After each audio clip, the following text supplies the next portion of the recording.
Shalom blessed people, perkenalkan nama saya Lukas. Selamat berjumpa di channel Elia Ministry Indonesia. Pada sesi kali ini, saya akan membagikan satu tema tentang menguji manifestasi roh bagian yang kedua. Dan secara khusus, saya akan membahas tentang hati dan pikiran. Dalam Amsal 16 ayat 2 dikatakan, segala jalan orang adalah bersih menurut pandangannya sendiri, tapi Tuhanlah yang menguji hati. Dalam terjemahan King James dikatakan, all the ways of a man are clean in his own eyes, but the Lord weighs the spirit. Kata jalan dalam bahasa Ibrani menggunakan kata derek, yang secara literal artinya adalah jalan. Tapi kata derek juga mengandung pengertian mengenai cara hidup, tata krama, tingkah laku, baik dalam sikap, dalam tindakan maupun dalam perkataan. Itu semua adalah hal yang ditampilkan di luar. Dan itu benar menurut pandangannya sendiri. Tetapi apakah itu benar menurut orang lain? Atau apakah itu benar menurut Allah? Jadi apa yang termanifestasi, yang terlihat di luar, itu bersumber dari dalam diri manusianya sendiri. Dari suatu realitas spiritual yang tidak terlihat. Kata hati dalam terjemahan King James menggunakan kata spirit. Dan yang dalam bahasa Ibrani menggunakan kata ruah atau artinya roh. Jadi yang dimaksud di sini adalah roh manusianya yang merupakan sumber manifestasi. Dan itu semua akan diuji oleh Allah. Hati merupakan bagian terdalam dari diri seseorang yang merupakan realitas spiritualnya. Termasuk di dalamnya adalah karakter, pemikiran yang terdalam, dan itu merupakan sumber kehidupan dari seseorang. Pikiran memproses apa yang ditangkap dari luar, baik itu yang dilihat, didengar, maupun dirasakan. Dan semua itu akan diolah berdasarkan pemahamannya, berdasarkan pengetahuannya, memorinya, apa yang dia pahami, apa yang dia mengerti, dan kemudian diputuskan bagaimana akan ditampilkan di luar, baik melalui perkataan, pikiran, kehendak, maupun perasaan yang ditunjukkan di luar. Ulangan 15 ayat 9a dikatakan, hati-hatilah supaya jangan timbul di dalam hatimu pikiran dursila. Dalam Matius 15 ayat 19 dikatakan, karena dari hati timbul segala pikiran jahat, pembunuhan, perzinahan, percabulan, pencurian, sumpah palsu, dan hujat. Nah, berikutnya kita akan pelajari bagaimana hubungan kedua tersebut. Kata pikiran dalam Ulangan 15 ayat 9 menggunakan kata dabar dalam bahasa Ibrani. Sedangkan dalam Matius 15 ayat 19 menggunakan kata dialogismos. Jadi pengertian kedua kata ini hampir sama, yaitu adalah satu percakapan di dalam diri seseorang untuk mempertimbangkan, memikirkan dalam-dalam, merencanakan, dan kemudian memutuskan. Nah, tapi sumber pikiran yang jahat maupun pikiran dursila adalah hati atau roh manusianya. Manusia tidak dapat sepenuhnya mengenali dirinya sendiri. Ada hal-hal di dalam dirinya yang tidak dapat diketahui, atau bisa juga disebut sebagai spot atau kebutaan. Ada 3 jenis spot di dalam diri manusia. Yang pertama adalah blind spot, yaitu sesuatu yang tidak dapat dilihat oleh diri sendiri, tetapi orang lain di sekitarnya dapat melihat hal tersebut. Yang kedua adalah hidden spot, yaitu sesuatu yang sengaja disembunyikan dalam diri seseorang, sehingga orang-orang di sekitarnya tidak dapat melihatnya. Yang ketiga adalah unknown spot, yaitu sesuatu yang tidak dapat diketahui oleh dirinya sendiri, bahkan oleh orang-orang di sekitarnya, tetapi Tuhan tahu hal tersebut. Nah, dari 3 spot ini, itu akan mempengaruhi bagaimana penampilan atau manifestasi yang ditampakkan di luar oleh orang tersebut. Kita akan melihat dari 2 sisi. Yang pertama adalah sisi inner atau dari dalam diri manusia itu sendiri. Di dalam Yeremia 17 ayat 9 dan 10 dikatakan, betapa liciknya hati, lebih licik daripada segala sesuatu. Hatinya sudah membatu. Siapakah yang dapat mengetahuinya? Aku, Tuhan yang menyelidiki hati, yang menguji batin, untuk memberi balasan kepada setiap orang setimpal dengan tingkah langkahnya, setimpal dengan hasil perbuatannya. Nah, jadi kondisi hati yang licik dan membatu itu menjadi sumber pikiran yang jahat. Pikiran akan membentuk sikap. Sikap akan membentuk tindakan. Tindakan yang dilakukan secara terus-menerus akan membentuk kebiasaan. Kebiasaan yang dilakukan secara terus-menerus akan membangun suatu karakter. Seseorang yang hatinya jahat akan memiliki karakter yang jahat, cacat karakter. Tetapi bisa saja ia menutupinya dengan karisma yang mempesona atau dengan kata-kata yang manis. Terlihat seperti ramah, terlihat seperti peduli dengan yang lain. Tapi ingat bahwa Allah menguji hati dan Allah akan memberikan balasan yang setimpal dengan perbuatannya. Yang kedua adalah faktor dari luar manusia. Iblis dan roh jahat menggunakan strategi yang sudah digunakan sejak dulu, yaitu desepsi.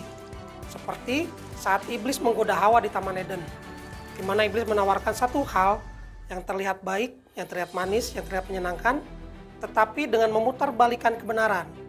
Tujuannya adalah supaya Hawa dengan pilihannya sengaja memilih hal yang salah atau melawan kehendak Allah. Dalam 1 Yohanes 2 ayat 16 dikatakan, sebab semua yang ada di dalam dunia, yaitu keinginan daging dan keinginan mata, serta keangkuhan hidup, bukanlah berasal dari Bapa, melainkan dari dunia.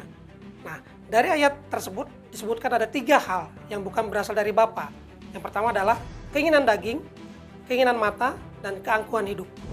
Musuh dalam hal ini iblis dan roh jahat dapat memberikan tekanan-tekanan yang berat, pencobaan-pencobaan yang seakan-akan memaksa kita untuk mengambil satu keputusan yang salah, langkah yang salah, atau untuk berbuat dosa.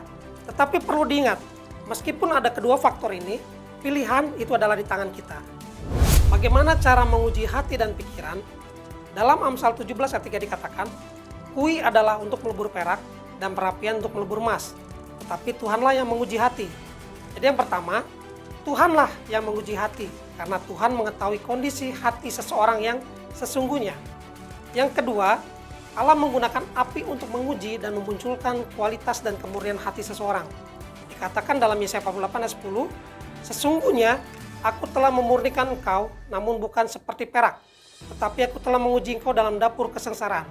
Nah, kata sengsara di sini menggunakan kata oni, yang artinya adalah tekanan, kesusahan, dan permasalahan. Jadi api yang dimaksudkan di sini adalah tekanan, permasalahan yang akan kita hadapi untuk memunculkan kualitas kemurnian hati kita. Yang ketiga, dengan firman Tuhan. Seperti dikatakan dalam Ibrani, bahwa firman Tuhan itu sanggup memisahkan pertimbangan hati dan pikiran. Melalui firman Tuhan, kita dimampukan untuk membedakan apakah itu berasal dari Allah, berasal dari musuh, atau berasal dari kedagingan. Yang keempat, dengan cara bagaimana kita meresponi pujian, sanjungan, atau komentar yang diberikan kepada kita. Karena itu akan menunjukkan bagaimana kondisi hati yang sesungguhnya. Apakah akan merasa bangga, apakah akan merasa besar, apakah akan merasa tersanjung, atau mengatakan bahwa itu adalah karena saya. Atau malah sebaliknya, kita menerima dengan penuh ucapan syukur dan mengembalikan pujian itu kepada Allah. Yang kelima adalah ujian dengan uang. Dalam 1 Timotius 6 ayat 10 dikatakan, karena akar segala kejahatan ialah cinta uang. Nah, jadi dengan uang, karakter seseorang akan terlihat dan teruji. Bagaimana cara orang tersebut memandang tentang uang, bagaimana cara mengelolanya, bagaimana cara menggunakannya, itu akan menentukan karakter, menentukan kualitas hatinya bagaimana. Kalau misalnya akarnya jahat, dia cinta uang, maka akan termanifestasi keluar dengan berbagai macam kejahatan. Misalnya kecurangan, manipulasi, tipu daya, kejahatan, dan sebagainya. Berikutnya, bagaimana cara untuk mendapatkan kualitas hati yang terbaik? Yang pertama, kita minta kepada Allah dengan sungguh-sungguh untuk menguji hati dan pikiran kita, untuk menyelidiki keadaan hati kita yang terdalam, yang tersembunyi, yang tidak kita ketahui. Yang kedua, dengan jujur dan mau terbuka terhadap koreksi yang diberikan, baik melalui firman Tuhan yang disampaikan, maupun melalui teguran dan nasihat dari orang-orang sekitar kita. Yang ketiga, adalah dengan tekun dan taat dalam proses yang Allah kerjakan dalam kehidupan kita untuk mengeluarkan semua hal-hal jahat yang tersimpan di dalam hati kita. Yang keempat, berdoalah dengan sungguh-sungguh meminta kepada Allah agar hati dan pikiran kita dipenuhi dengan damai sejahtera.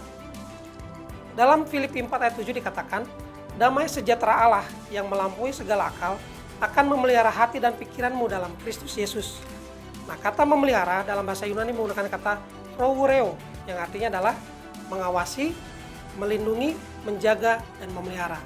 Karena itu kita mintalah kepada Allah dengan sungguh-sungguh supaya hati dan pikiran kita dipenuhi dengan damai sejahtera Allah.